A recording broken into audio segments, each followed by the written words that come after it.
I'm with Doug Johnston, Master Facilitator from Fierce Inc., who has agreed to meet with NYSAIS and provide us with this interview. Thank you very much for your time. Glad to do it. So I'm going to start just asking you to explain what a fierce conversation is. It's one of those things that kind of reaches out and grabs you, doesn't it? Yeah. The word fierce, I think the first reaction that people have is kind of negative, that something bad's going to happen. But the context that we use when we talk about fierce is really around the positive side. So if you think about somebody that's fiercely committed or a team that is fiercely competitive, that's a good thing. And that's the context that we use in fierce conversations. So the words I use are committed, passionate, focused, intense. So when we talk about fierce, that's what we mean. The other one is the word conversation. If you go to the origins of the word conversation in Latin, the con in Latin means with. So when we talk about fierce conversations, we're talking about committed, passionate, focused, intensity with someone else. So the context of fierce conversations, that's what we mean. So I'm just curious, how did you find yourself in a position where you became a facilitator for such conversations? So Susan Scott wrote the book Fierce Conversations, and it came out and hit the national bestseller list in 2001. I knew Susan through a former life. So she and I worked together in an organization running think tanks and coaching executives.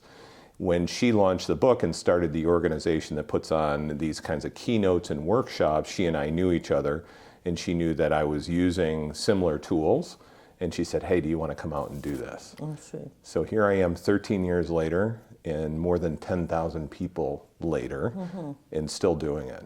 And the thing that's cool, I really find with these tools is that they're very universal tools. It's not specific to one type of role. They're really tools that we can use in any part of our life. And I will tell you, after 13 years, I'm still learning. So it's a great experience for me, and it keeps me on track. Okay. So you're about to address school leaders, divisional heads, assistant heads. How do you see these conversations being relevant to their work? So, I think that first of all, let me start with the context that I think every person, regardless of their role, has a responsibility and an obligation to lead, right? Even the person who's doing the day-to-day work in an organization leads somehow. I think the tools and concepts that we talk about in Fierce are universal to anyone. It's how do we engineer conversations for an organization. We can have the best tools, we can have the best promotional material, the best procedures, the best systems, but if you can't sit down with somebody and have a conversation, you're going nowhere. So, when we think many organizations or many industries say we're unique, we're different, right? So how does this apply to us? And I tell them that the more I do this, the more I realize it's the same. The issues, the challenges that we face are the same in K through 12, in private schools, in college and universities, in major corporations. So for the people that we're talking with here, I would recommend that think about the conversations that we need to be having and with whom we need to have them, and find a different way to have them. And that's what we're really trying to accomplish. So what we're going to do today is we're going to give them some concepts. How do you think about conversations differently? But then very specifically, we're going to give them some tools. So how to go do it. And that's what I really like about Fierce is it's very usable content. They should be able to walk out and go have a conversation with somebody differently, with a team. How do I structure my meetings differently? How do I give feedback? How do I even confront difficult topics? So perhaps this is an unfair question, but are there 2 or 3 ideas that you hope that stays with the audience that you're about to address? Yeah, I think there's a couple. I mean, and I always say, anytime you come to something like this, pick 2 or 3 things and then take them with you and try to apply them. So outside of the fact that we're going to give them tools to go try, 2 or 3 things for them to think about as they leave here. First of all, I think that we have to decide how we want to show up in our organizations. right? So as a leader, as a human being. So what I want to do is give them some different ways to think about it. Let me give you an example. One of our concepts is around helping people have the courage to interrogate reality. So that takes a different footing. It takes a different context for somebody to have to come in and say, whoa, that's kind of different. And of course we say we'd love to have people interrogate reality, right? But the challenge is when they're realities that we're holding on to too tightly.